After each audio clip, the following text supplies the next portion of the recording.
Corona virus के बाद पूरी दुनिया में लोगों की नौकरियां जा रही हैं। वहीं भारत में भी कितने लोग बेरोज़गार पिछले 4 महीने में हुए हैं, सरकार के पास अब तक कोई आंकड़ा नहीं है। और इसी बेरोज़गारी की कड़ी में एक और वर्ग है वकीलों का, जो पिछले 4 महीने से लॉकडाउन के बाद अपने घर में कैद हैं। देश भर की कोर्ट्स बंद है, वकील अपने घर से काम कर रहे हैं, लेकिन वकीलों के सामने जो अब समस्या उत्पन्न हुई है वो उनके जीविकोपार्जन की उत्पन्न हो गई है। देश भर के बार एसोसिएशंस अपने अपने स्तर से वकीलों को मदद के लिए आगे आ रहे हैं। इसी कड़ी में बार काउंसिल ऑफ दिल्ली के चेयरमैन ने प्रधानमंत्री को एक पत्र लिखकर 500 करोड़ की सहायता की मांग की है ताकि वकीलों की मदद की जा सके। आज मैं इसी विषय पर अपनी राय और कुछ वकीलों से संबंधित जो समस्याएं उत्पन्न हो रही है आपके साथ साझा करूंगा कि आखिर वकीलों की इस समस्या का क्या समाधान है और किस तरीके से वकीलों को मदद की जा सकती है और क्या क्या समस्या वकीलों के सामने लॉकडाउन के बाद उत्पन्न हो गई है। कोरोना वायरस महामारी ने लगभग पूरी दुनिया में अपने पैठ जमा लिए। मौजूदा हालात में कोई भी मुल्क आसानी से इस महामारी से जूझने में सफल नहीं दिख रहा है, क्योंकि महामारी की वजह से देश की तमाम सेक्टर्स में मंदी छाई है। ऐसे में महामारी के अलावा लोग आर्थिक समस्याओं से भी जूझ रहे हैं। दूसरों की लड़ाई लड़ने वाले वकील आज खुद भी ऐसे किसी मसीहे की तलाश में हैं जो उनकी पीड़ा को समझ सके। भारत के चारों ओर देशव्यापी तालाबंदी ने कानूनी पेशे में बड़ी दिक्कतों को सामने लाया है। वकीलों के उल्लेख से जनता के मन में कुछ प्रसिद्ध नामों की छवि पैदा होती है, जो बड़ी गाड़ियों और महंगे घरों में रहते हैं और बड़े पैमाने पर फीस अपने क्लाइंट से लेते हैं।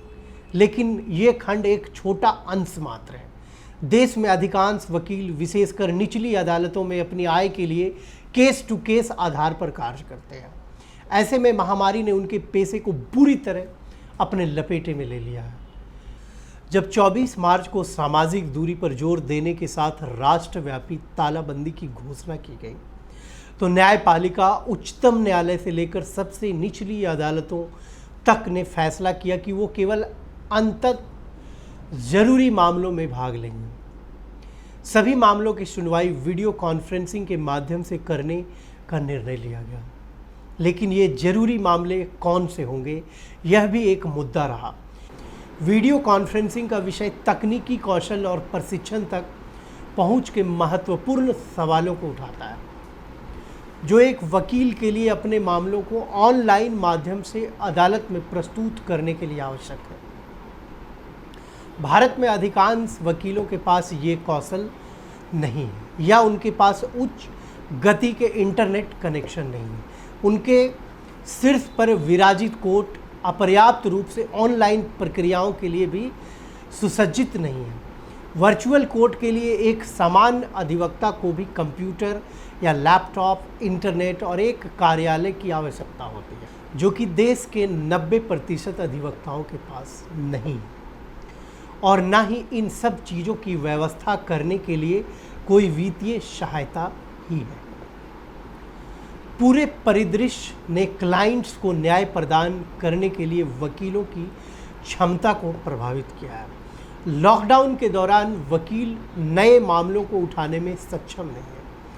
उदाहरण के लिए नागरिक मुकदमेबाजी लगभग एक ठहराव पर आ गई है और नई फाइलिंग संभव नहीं है। लॉकडाउन से पहले दायर किए गए मुकदमे आगे भी नहीं बढ़ रहे हैं।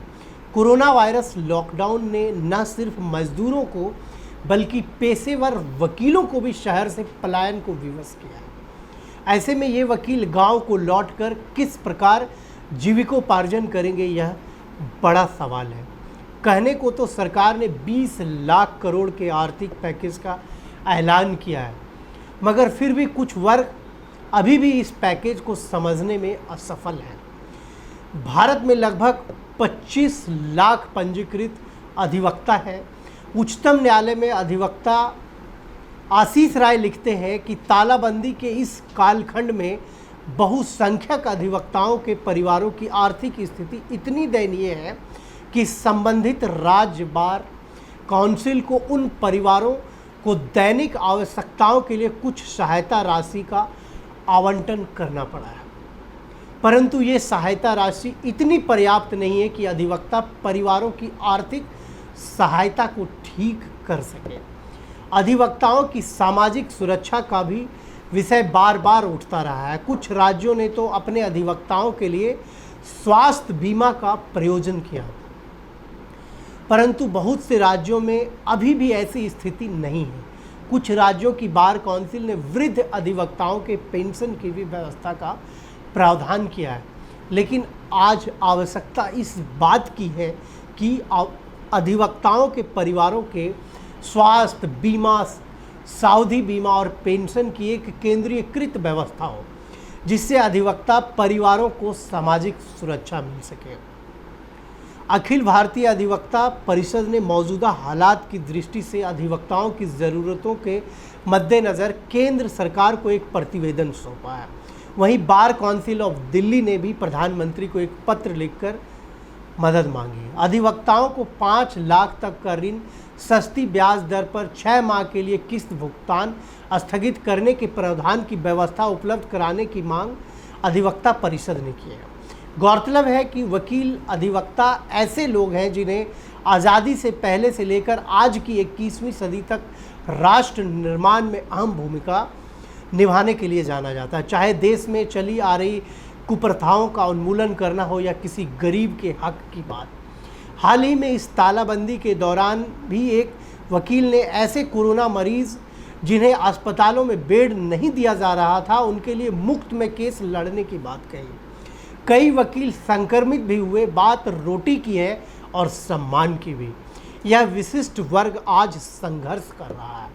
न्याय के योद्धाओं को आज न्याय की आवश्यकता है। हालांकि देश के माननीय सर्वोच्च न्यायालय ने और सरकार ने इस अभूतपूर्व समस्या से जूझने के लिए बहुत तरह कदम उठाए, फिर भी अधिवक्ता वर्ग की समस्या हल होती नजर नहीं आ रही है।